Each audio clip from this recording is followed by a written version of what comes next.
Welcome to doctor மைக்லீஸ் music therapy channel. இன்றைய பதிவிலையும் மென்டல் ரிசலையன்ஸ் என்ற தலைப்பில் சில செய்திகளை நம்ம பகிர்ந்துக்கலாம்.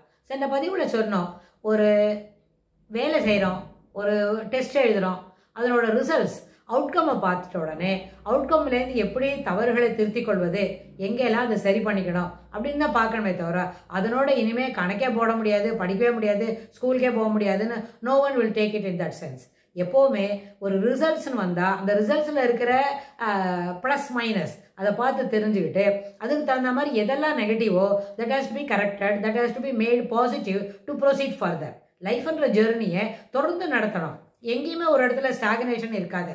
ஒருவேளை நம்ம பயணப்படுறோமே, வாழ்க்கை என்கின்ற பயணத்தில் கொஞ்ச நேரம் என்ன இருக்கலாம், ஒரு டிராஃபிக் ஜாம் போல் அமைதியாக ஒரு இடத்துல இருக்க வேண்டுமா இருக்கும். ஆனால் அது ஓய்வுக்கு தொடர்புடையதில்லை. ஜேர்னி போயின்னு இருக்கு. பிகாஸ் ஆஃப் த என்ன இருக்கு, பயணத்தில் ரொம்ப தடை இருக்கிறதுனால அது ஒரு இடத்துல நிதானமாக நிற்கிறது. அந்த பயணம் எந்த நிமிஷத்துலையும் அது என்ன பண்ணலாம், தொடரும். எந்த நிமிஷத்துலையும் தொடர்ந்து முன்னேறுவதற்கு வாய்ப்பு உண்டு. சில சமயத்தில் வேகமாக போகும், சில நேரத்தில் நிதானமாக போகும்.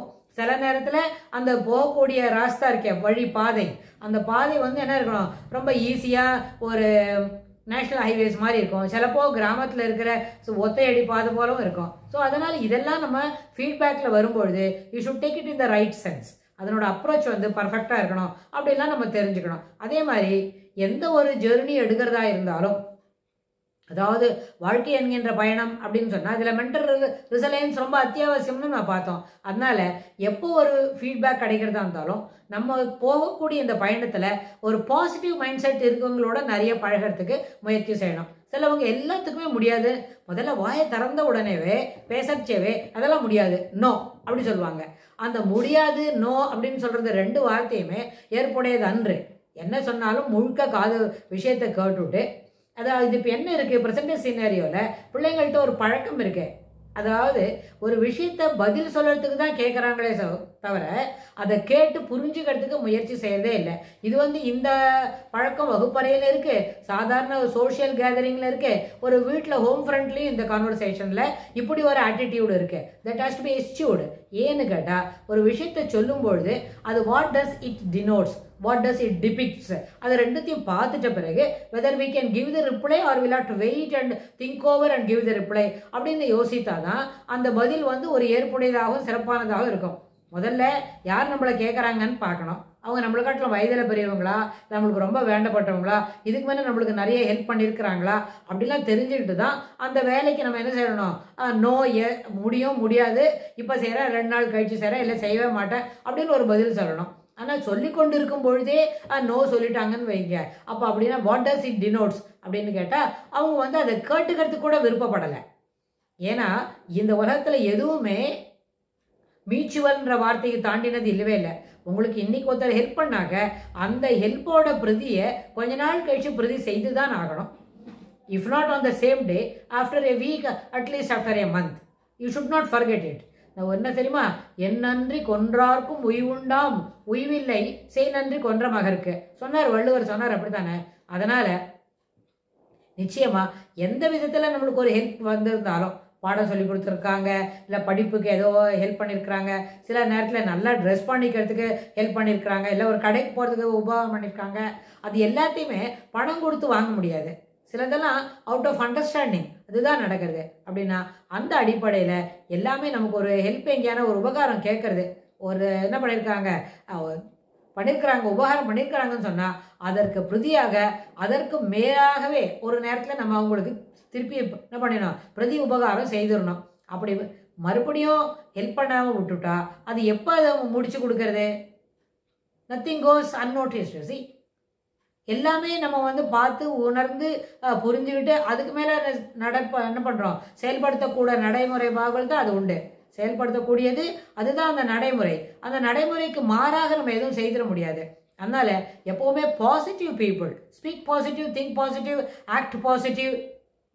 அதுக்கப்புறம் அதுபோல் இவன் என்ன பண்ணணும், எல்லா வேலைகளும் நேர்மறை கருத்துக்களை நம்மோட அடிக்கடி பேசுகிறவங்கள அதுபோல் பழக்கத்தை நம்ம வளர்க்கணும். அவங்களோட நம்ம பழகிக்கணும். ஏன்னா நெகட்டிவ் சொல்கிறவங்களோட பழகினா நாள் அடைவில் விதவுட் அவர் நாலேஜ் அந்த மாதிரி ஒரு நெகட்டிவாக ஒரு வார்த்தை சொல்கிறதும் நமக்கு அது வந்துடும்.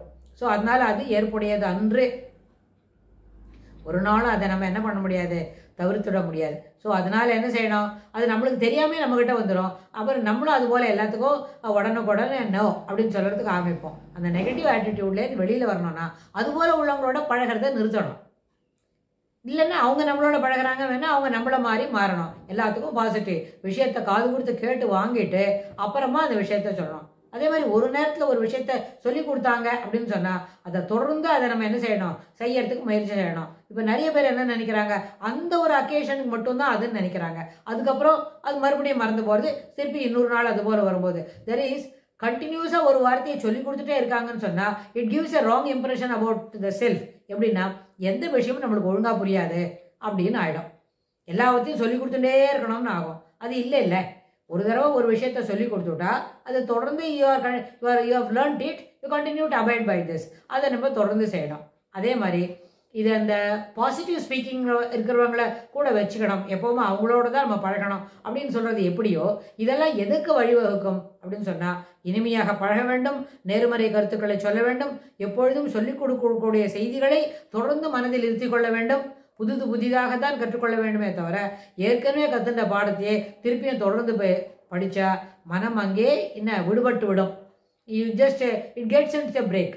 அப்புறம் தொடர்ந்து நம்ம வேலை செய்கிறோம்னு வைங்களேன், அப்போ மாதிரி தொடர்ந்து ஓய்வில்லாமல் வேலை செய்யும் பொழுதும் மனதிற்கு ஓய்வு வேணும். அப்படின்னா you should work for the occasion.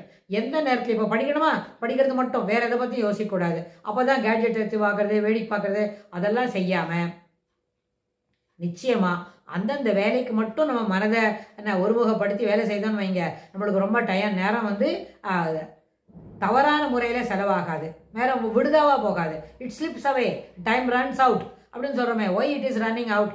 நம்ம அதை சரியான அளவில் மேனேஜ் பண்ணலை. அதனால் காலம் கண் போன்றது, கடமை பொன் போன்றது அப்படின்னு சொன்னால் இந்த கண் போன்ற காலத்தை நம்ம அப்பப்போ என்ன பண்ணுறோம், ஒரு மணி நேரத்துக்கு ஒரு தடவை 2 மணி நேரம் வேலை செய்கிறோம், 2 மணி நேரம் தடவை வேஸ்ட் பண்ணுறோம்.